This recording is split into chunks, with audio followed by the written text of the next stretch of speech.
Yeah.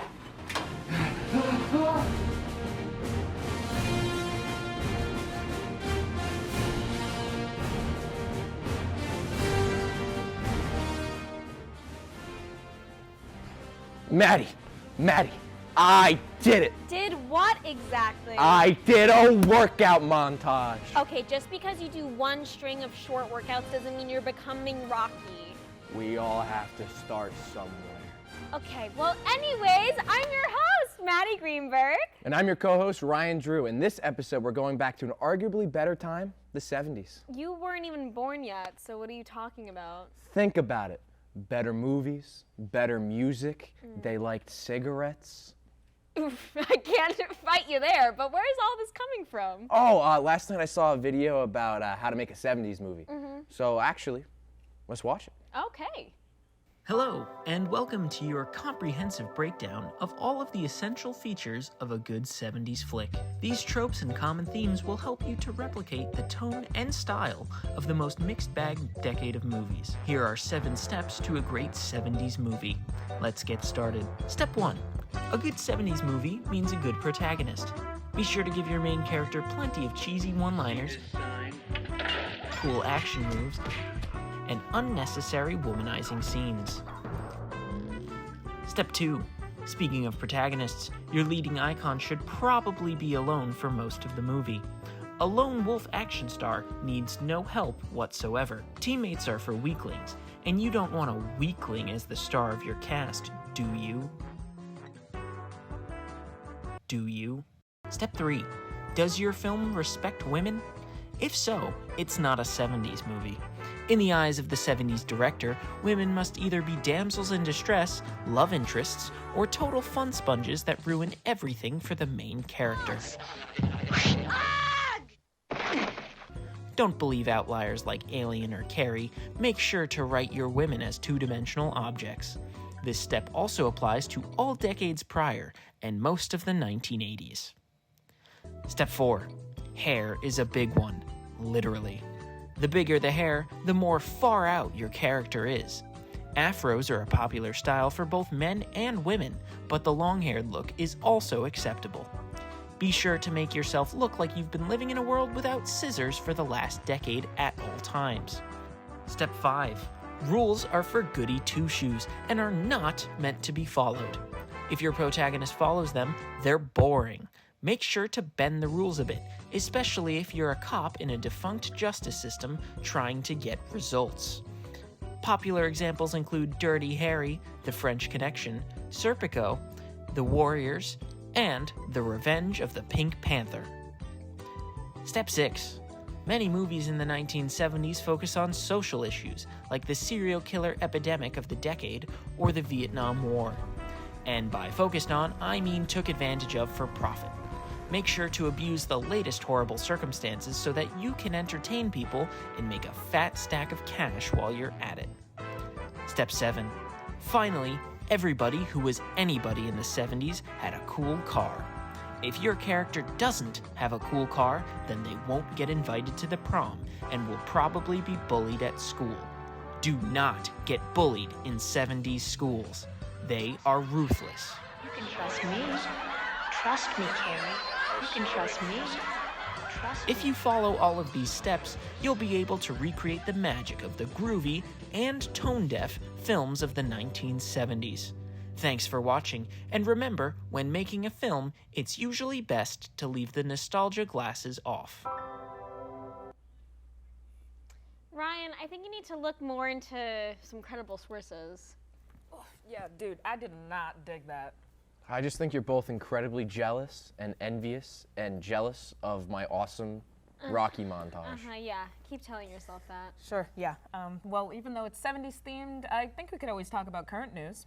Yes, and just in time for another Director's Cut episode, the SAG-AFTRA strike is over, just like last month when the thought it was WGA strike was over. So hopefully we get some more Law & Order episodes on cable television, because that's really what our culture needs. That's true. Speaking of ending in cable television, sadly, Matthew Perry passed away at the age of 54.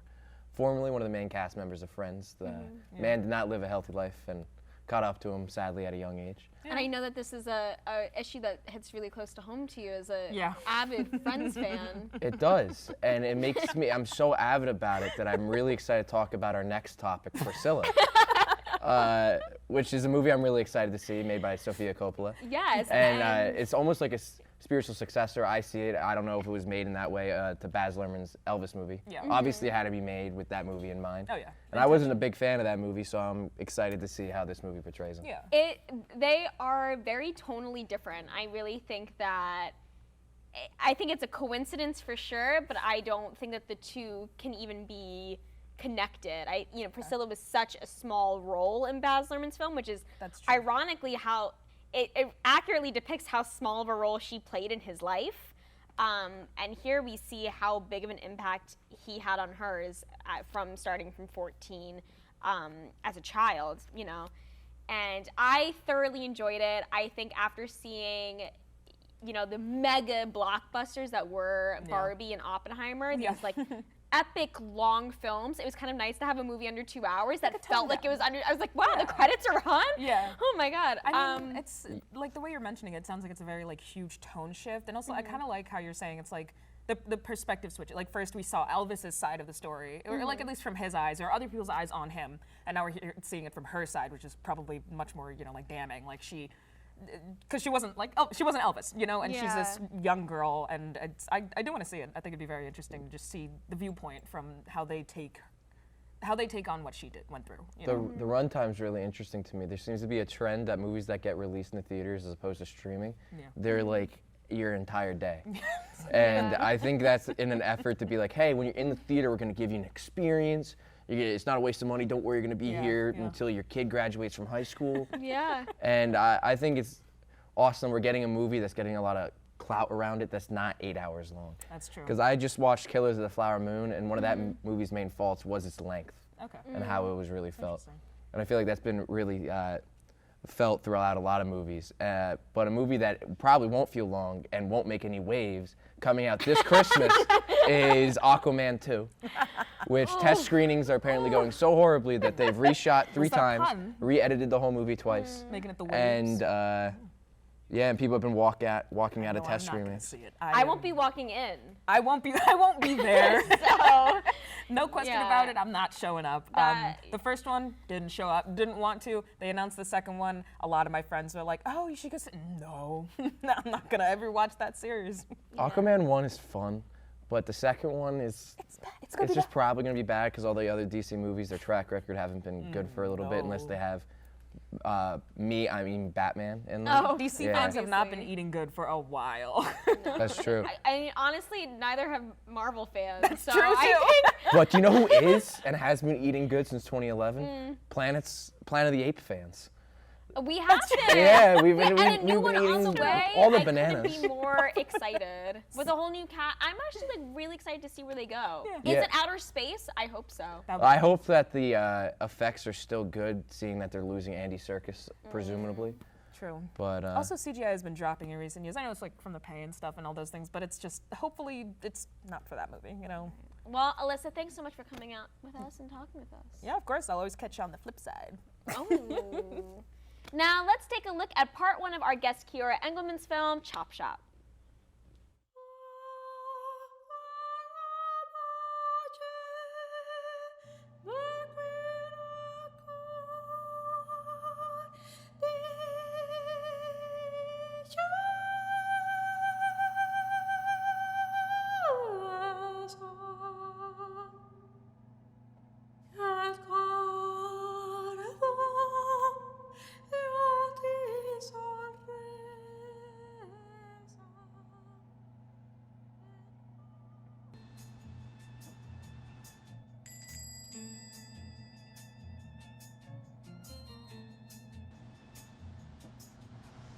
Can I have 2 pounds of boneless, skinless chicken breast fillet, please? We only got skin on, and we only do them whole. All or nothing. Sorry. You're a butcher shop. You don't butcher the meat. Uncle Frankie's the only poultry specialist we got. He's got a bad case of chickenitis today. He ain't here. Okay, just give me a whole chicken then. Yes, ma'am.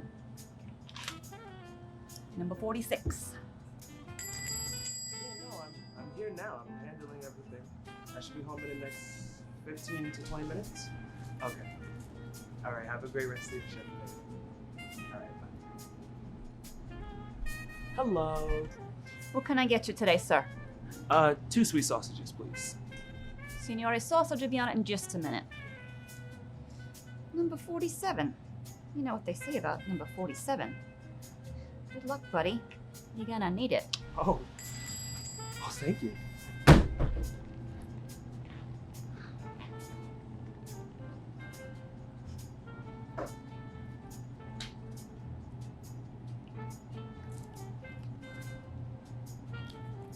What are you looking at?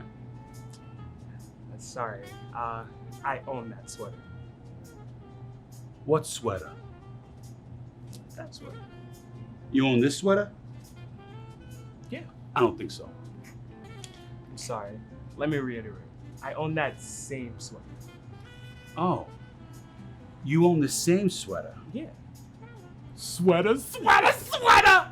I love this sweater! Me too. Bonnie's on the Upper West Side. Madison Ave 10 years ago? Probably 12. Probably 12. Man, I wish they had other colors. I agree. Excuse me. Okay. Hello? Congratulations! You've won a free trip to Florida. To claim your reward, My wife hates this sweater. Mine too. Yeah, it's not hot. It's ugly. Last I checked, this isn't the gym and you aren't Paris Hilton. I can't see my haters with my love glasses on. Anyways, I never wear it whenever she's around. It makes me feel so guilty, like I'm cheating on her or something. Yeah, my ex-husband cheated on me in that sweater. I wonder why. Who said that? That's what I'm saying. It's not nice. Number 47. I miss my old baseball days. Oof. Thank you. Small world, huh? Tell me about it. I got a sweater like that guy's over there.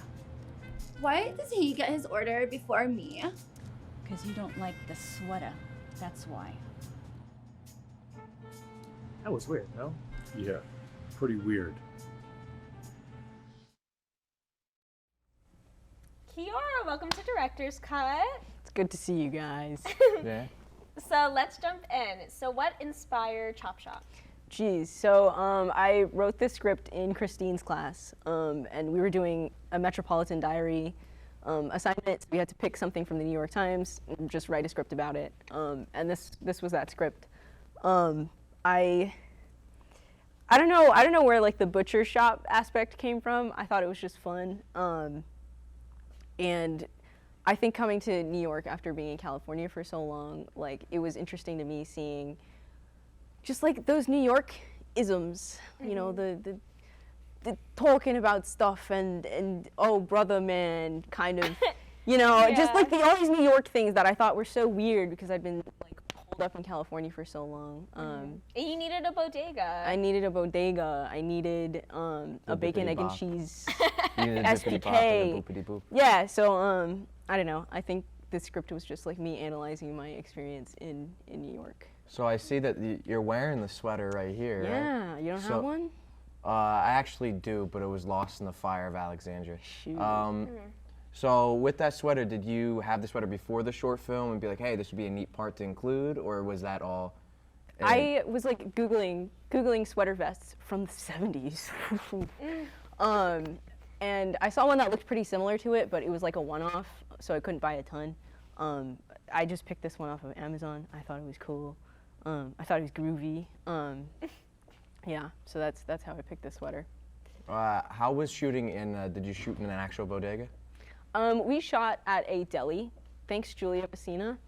She worked there. It was really, really hard to find a location because a lot of butcher shops were like, no, it's barbecue season. Like, we gotta do our thing.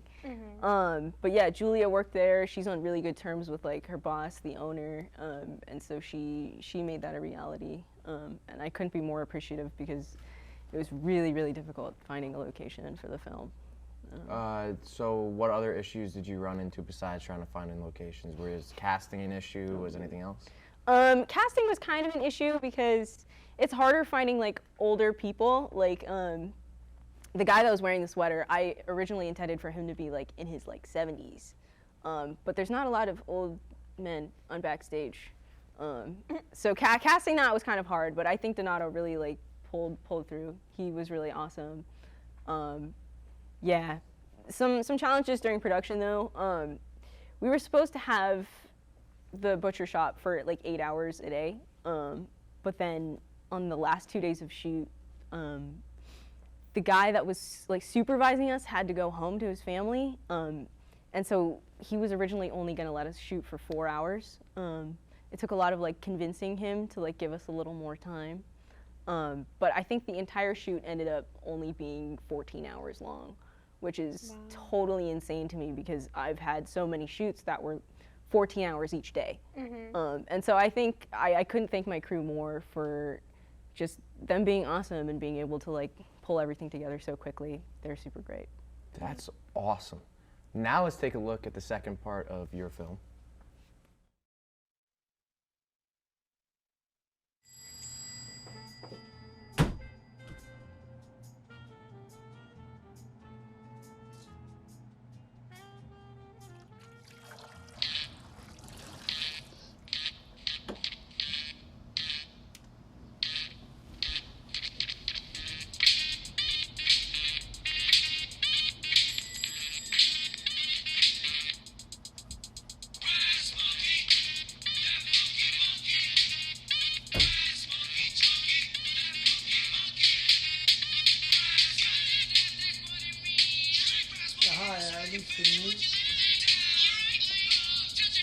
Hello? How'd you get in here? The door was unlocked. We close at 6:30. Come back tomorrow. Look, I need a rack of lamb. It's my wife's birthday. That's all I want. Should come in earlier. You can't talk to me like that. And you can't come in after we close. I know the owner. I can have you fired. Oh, yeah? Give me a name. I know the owner too, and I know he don't got any friends. That's tomato and salsiccia. My wife is going to divorce me if I don't get this lamb. She's probably better off. Give me a f***ing break. Give me one too. I'm just trying to do something nice for her, and now you won't even help me. He says she's getting her meat elsewhere. I don't even know what that means. She's gonna be so mad at me. And now you're still not helping me? You're despicable! It's not my job to save your marriage. Oh yeah? Oh yeah? A facade? A bullshit? La fangoule? You! I'll kill you! Not if I kill you first! What the Get out!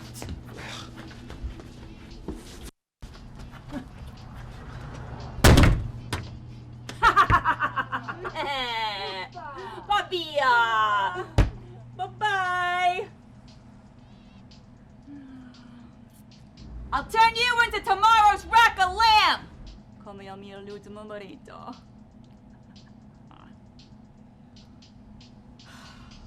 Sheesh. So tell me a little bit about the feel of the movie. We're going for this New York bodega. Like, what were some of the things that you tried to incorporate to put us into that universe? So when I was talking to my cinematographer about it, Emma, thank you for shooting my film. Did a great job. Green is her favorite color. And I think greens and yellows were definitely really, really important, like color-wise for the film, just to give it like a grittier, dirtier, nastier feel. Because New York is like ridiculously dirty, as I'm sure all of us know. Some other creative decisions, I don't know. I really tried to cast people that were from New York. I don't think I really ended up doing that, but like, I don't know. That was something I wanted to do. The effort was there. Yeah, the effort was there. Whether that came into fruition. I was noticing on this second clip that on this side we got to see the other side of the restaurant where you saw the street through the windows.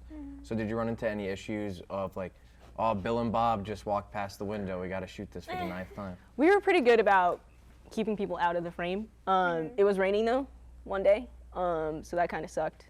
We had to do wipes with glass just to make it, to keep the continuity of the scene. And it was getting kind of dark, I remember too, so we had to keep that into mind when we were shooting in that direction. How was having everyone travel to the city for the shoot? Oh, this was in New Hyde Park, baby. It was right there. Okay. That was important to me too because everybody decided to do away shoots last semester.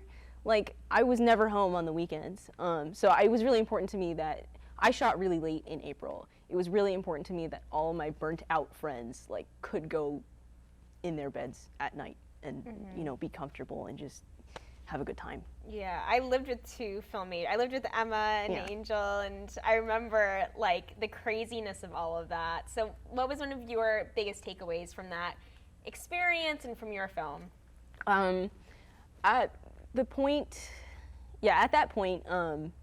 I had been working with some of those people, like Emma Rotman and Angel. I had been working with them for like dozens and dozens and dozens of sets. So I know them really well. I know what makes them tick. I know where their strengths are, and it was really amazing to see just how all that time and all that effort like really paid off, because I think they're really, really amazing filmmakers. And not just Emma and Angel, like everybody on my set. All of them are so talented, and they've learned so much throughout the program. And I'm really excited to see what all of them do next. But yeah, they really came through. So while we were watching it here on the couch, you mentioned something about the color. So how'd you go about like coloring the film and choosing what to do in Oh my God, I had like no time to color it. I really would like to go back and give it a second pass and maybe hand it to someone with more professional eyeballs than mine. I did it really quickly, so I just tried to like bump up the greens, bump up the yellows, just make it, you know, make it feel kind of Just make it feel more like vibrant and stuff, or more down low? Yeah. I don't know. Tonally, I think I tried to bring it down, and just to make it a little darker. But I don't know. I think all of it deserves another pass, like big time. Well, we can't wait to see it in its final form. So thank you for joining us, Kiora. Great and to before be you here. go, what color would be your lightsaber? My lightsaber? Oh, geez. I'm like, I don't know. I'm undecided. Like, I'd like to say blue, because I like the color blue. But like, isn't that for the good people? Like, Yeah. Why are you assuming am that I a you're good not? person? I don't know. I guess we'll wait and see. I would be green, no doubt. Yeah. Yeah. Green's no a doubt. good color. Yeah. Green is a good color, like that sweater. Well, now, let's see what the rest of Hofstra has to say about lightsabers and the color green.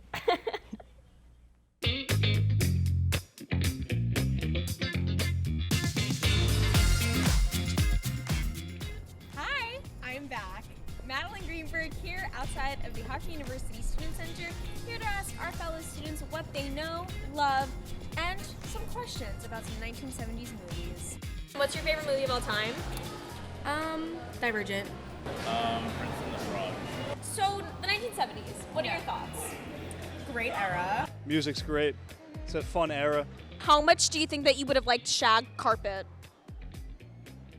Probably a lot. If you could live in the 1970s, what type of hair do you think you would have? Definitely a big afro.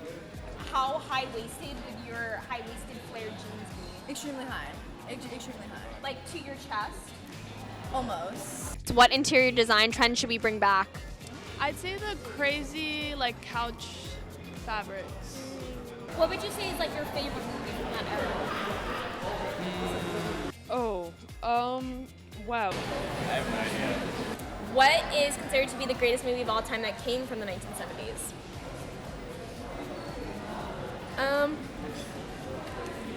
Bessie, I don't know. Okay, it's The Godfather. Godfather. Have you seen The Godfather? No. I've never seen that before. I've never even heard of that before. Yeah. What is the most influential movie of all time that came out of the 1970s? Godfather? It is The Godfather. You know why The Godfather is special to Hofstra? Why? We have 2 alums. Because who went to Hofstra? And? James Bond. Yeah. Okay, have you seen The Exorcist? I have seen The Exorcist. Is it the scariest movie of all time? It's quite head turning, but you know. But between Carrie and The Exorcist, what movie are you gonna watch this Halloween season? Carrie. Why? 100%. It's a great movie. What type of blood is spilled on Carrie at prom? What type?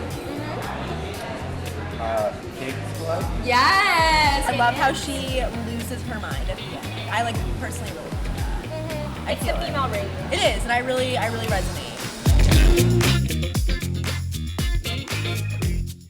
Thanks so much for coming with us on our journey back in time. And thanks again to our guest Kiora for being here today. And on that note, we have come to the end of our last show of this season, so thank you to everyone for watching at home. And a special thanks to everyone who has helped make this show make a reality. If you'd like to keep up with us, make sure to head on over to our Instagram at DirectorsCutHU. There you can find exclusive content, unaired shorts, and so much more. Make sure to give us a follow and subscribe on our YouTube channel. Until next time, I'm Ryan Drew. And I'm Maddie Greenberg. And this has been Director's Cut.